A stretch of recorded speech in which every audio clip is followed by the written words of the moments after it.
श्री सद्गुरुनाथ महाराज की जय। श्री कृष्ण गोविंद हरे मुरारी, हे नाथ नारायण वासुदेव। श्रीमन्नारायण भगवान की जय। श्री कृष्ण भगवान की जय। जयकारा शेरा वालिदा बोल सच्चे दरबार की जय। तत्व चिंतामणि सेठ जी श्री जयदयाल गोयनका जी के लेखों में बहुत ही उपयोगी लेख हम सबके जन कल्याणार्थ इस लेख को आज पंडित ब्रह्मदेव पांडे मेरे द्वारा आप सब जन जन तक पहुंचे, यह मेरा प्रयास है। आज का विषय है भगवान का अवतार शरीर। इस विषय पर आज हम सब श्रवण करेंगे। एक सज्जन ने निम्नलिखित प्रश्न किए हैं। प्रश्न महत्व के हैं। संक्षेप में उत्तर सहित प्रश्न प्रकाशित किए जाते हैं। प्रश्नों की भाषा में कुछ सुधार किया गया है। प्रश्न प्रथम है कि क्या पूर्णावतार भगवान श्री कृष्ण आदि के 5 भौतिक स्थूल शरीर होते हैं?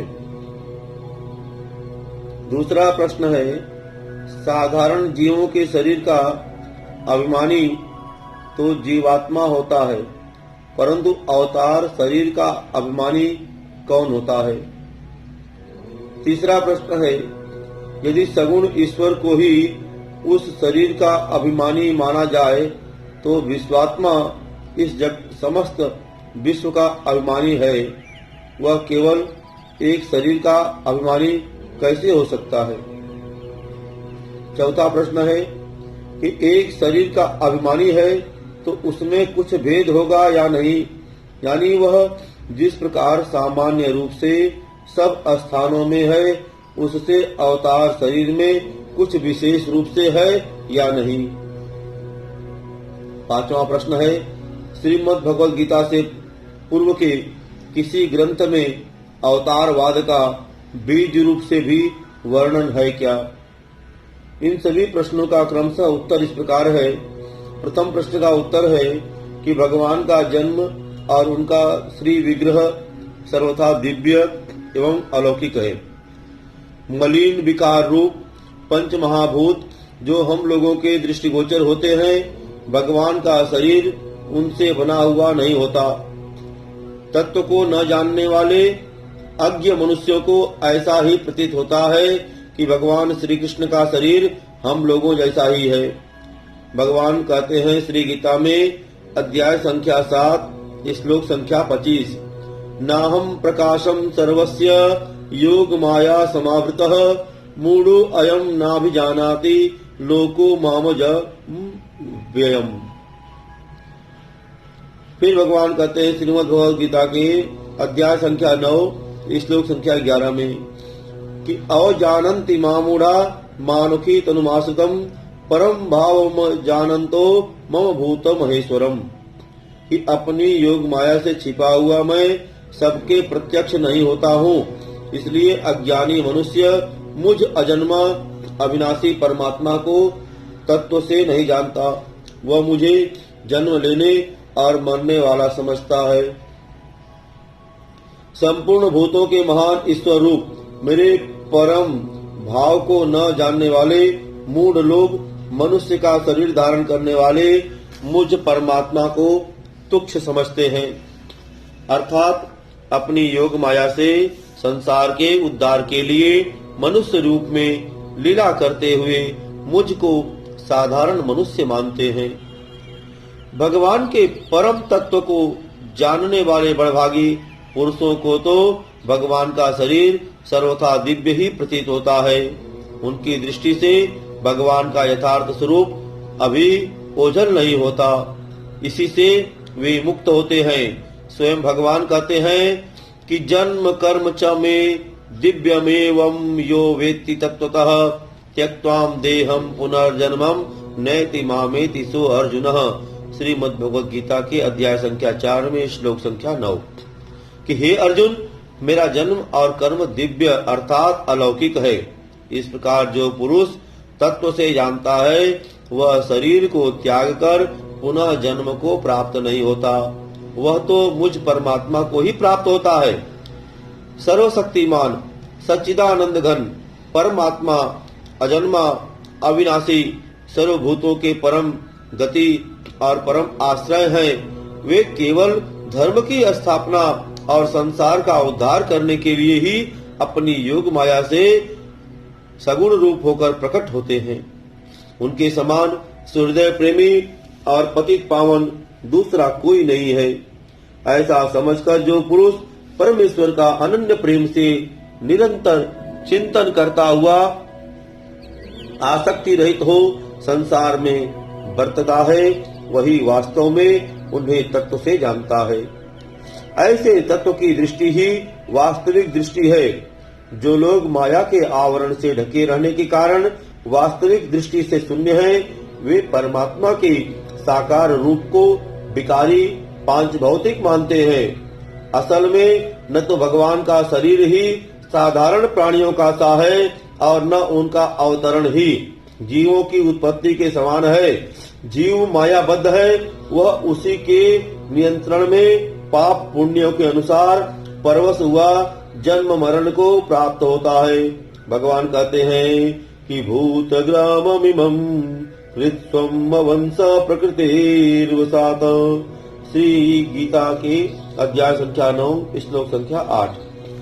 प्रकृति के वश से परतंत्र हुए इस संपूर्ण भूत समुदाय को मैं रचता हूँ, परंतु भगवान इस प्रकार पाप पुण्य का फल भोगने के लिए पाप पुण्य से परवश होकर जन्म ग्रहण नहीं करते। प्रकृति और माया उनकी चेरी है, शक्ति है। वे प्रकृति को अपने अधीन करके शुद्ध संकल्प और शुद्ध सत्व से लीला मात्र से ही लोकोद्वार और धर्म संस्थापना के लिए प्रकट होते हैं। वे माया को अधीन बनाकर लीला से ही शरीर धारण करते हैं। उनका लीला विग्रह उन शुद्ध महाभूतों का होता है, जिन भूतों की दिव्य मात्राओं का योगी गण योग बल से अनुभव किया करते हैं। दिव्य सत्व का शरीर होने के कारण उसमें किसी भी शारीरिक और मानसिक विकार को किंचित भी स्थान नहीं होता। इसी से उसको अनामय कहते हैं। इसी कारण किसी भी प्रामाणिक ग्रंथ में कहीं ऐसा उल्लेख नहीं मिलता कि अवतार शरीर को कभी कोई रोग हुआ हो। भागवत महाभारत आदि ग्रंथों में अवतार के लिए अनामय शब्द का प्रयोग तो बहुत स्थानों पर मिलता है। जब एक योगी भी अपनी योग शक्ति के बल से अनेक शरीर धारण कर सकता है, तब महान योगेश्वरेश्वर माया के स्वामी लीलामय भगवान के लिए एक से अनेक रूपों में प्रकट हो जाना कौन सी बड़ी बात है। इसी लीला का नाम योग माया है। अपने अवतार जन्म को प्राकृतिक मनुष्यों को जन्म से भिन्न प्रकार का सिद्ध करते हुए भगवान कहते हैं कि अजो अपि सत्र व्यायात्मा भूतानामीश्वरो अपि सत प्रकृतिम स्वामधिष्ठाय संभवाम्यात्म मायया। श्री गीता की अध्याय संख्या 4 में श्लोक संख्या 6 कि मैं अविनाशी रूप अजन्मा होने पर भी तथा समस्त भूत प्राणियों का ईश्वर होने पर भी अपनी प्रकृति को अधीन करके योग माया से प्रकट होता हूँ। वहाँ माया शब्द लीला का वाचक है, प्रकृति का नहीं। प्रकृति शब्द तो अलग आया ही है, माया भी उसी अर्थ में होता तो इसका प्रयोग व्यर्थ होता। इस श्लोक में आया हुआ अपि शब्द भी इस सिद्धांत का समर्थन करता है कि भगवान उत्पन्न नहीं होते, उत्पन्न हुए से प्रतीत होते हैं। अजन्मा रहने पर भी जन्मते हुए से दिखाई देते हैं। वे अपनी लीला से लोक दृष्टि में मनुष्य प्रतीत होते हैं। भगवान के विग्रह का यह रहस्य साधारण मनुष्यों की मन बुद्धि से परे की बात है।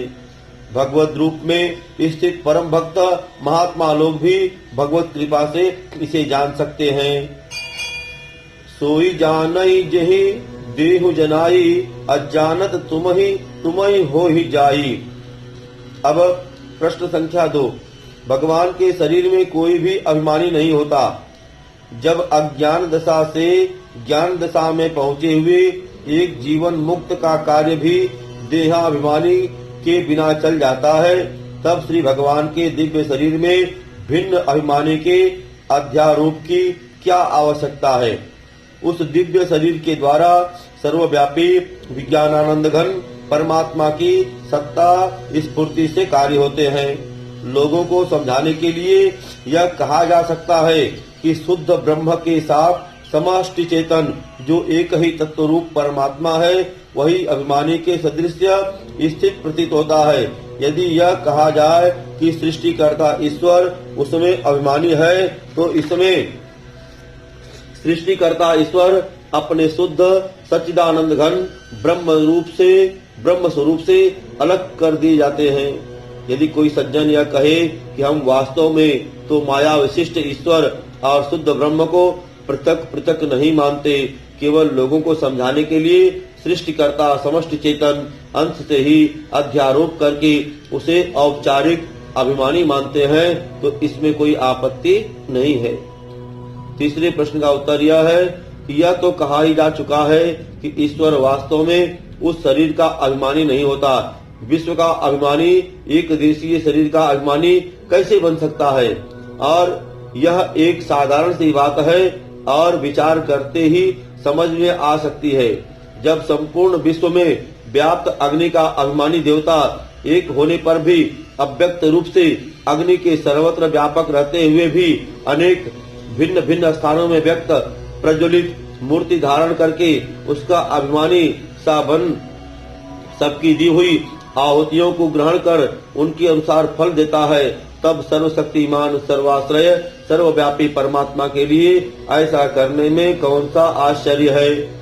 जैसे एक विशेष स्थान में प्रज्वलित व्यक्त अग्नि का अभिमानी वहाँ की आहुतियों को ग्रहण करता हुआ भी अन्य सब जगहों से लुप्त नहीं हो जाता, इसी प्रकार परमात्मा के एक जगह प्रकट हो जाने से अन्य संपूर्ण स्थानों में उसका अभाव नहीं हो जाता। शास्त्रों के अनुसार जब अग्नि, इंद्र, वरुण आदि देवगण स्तुति आराधना से प्रसन्न हो एक ही साथ अनेक स्थानों में प्रकट होकर उपासकों को उनके भावानुसार वर देने की शक्ति रखते हैं, तो फिर सर्वदेव देव भगवान के ऐसा करने में क्या आश्चर्य है। चौथे प्रश्न का उत्तर है कि भगवान शरीर के अभिमानी तो नहीं है, परंतु अवतार शरीर में उनका विशेषत्व अवश्य है। वह शरीर वास्तव में उनकी दिव्य मूर्ति ही है। सब जगह समान भाव से सर्वशक्तिमान मत्ता के साथ विराजित होने पर भी अपने अवतार में वे विशेष रूप से है। जैसे सब जगह समान भाव से व्याप्त होने पर भी हृदय में भगवान का विशेष रूप से रहना माना गया है। सर्वस्यं चाहम हृदि सन्निविष्टः हृदि सर्वस्य विशिष्टतम ईश्वरम सर्वभूतानां हृदय से अर्जुना तिष्ठति आदि से सिद्ध है। उनमें भी ज्ञानी के हृदय में तो उनका और भी विशेष रूप से रहना बतलाया गया है। श्री भगवान कहते हैं श्री गीता अध्याय संख्या 9 श्लोक संख्या 29 में कि समो अहम सर्वभूतेषु न मे द्वेष्यस्ति न प्रियः ये भजन्ति तु मां भक्त्या मयि ते तेषु चाप्यहम्, कि मैं सब भूतों में समभाव से व्यापक हूँ, न कोई मेरा अप्रिय है और न प्रिय है, परंतु जो भक्त मुझको प्रेम से भजते हैं वे मुझ में और मैं भी उनमें प्रत्यक्ष प्रकट हूँ। इस प्रकार जब भक्तों के हृदय में भगवान की विशेषता सिद्ध है, तब अपने परम दिव्य व्यक्त लीला विग्रह में विशेषता से होना तो प्रत्यक्ष ही सिद्ध है। भगवान श्री कृष्ण अपने लिए स्वयं कहते हैं कि ब्राह्मणों ही प्रतिष्ठा अहम अमृतस्याव्ययस्य च शाश्वतस्य च धर्मस्य सुखस्य कांतिकस्य च।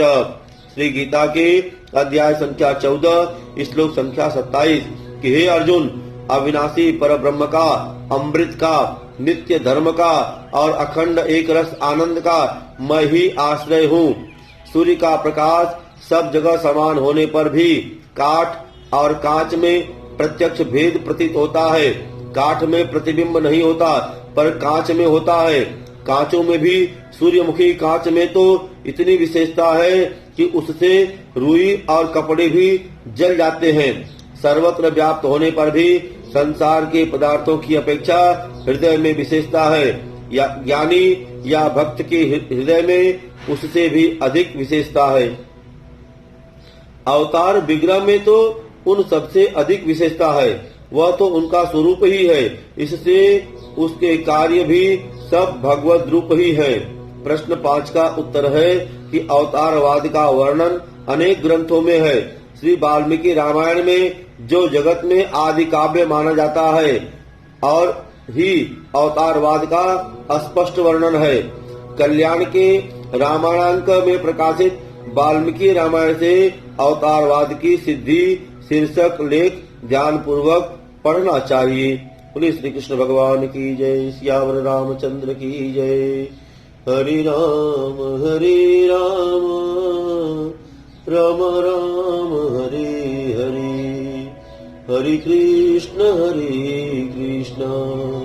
कृष्ण कृष्ण हरे हरे, हरे कृष्ण कृष्ण कृष्ण हरे हरे, हरे राम राम राम हरे हरे। श्री सद्गुरुनाथ महाराज की जय। ओम नमः पार्वती पतये हर हर महादेव।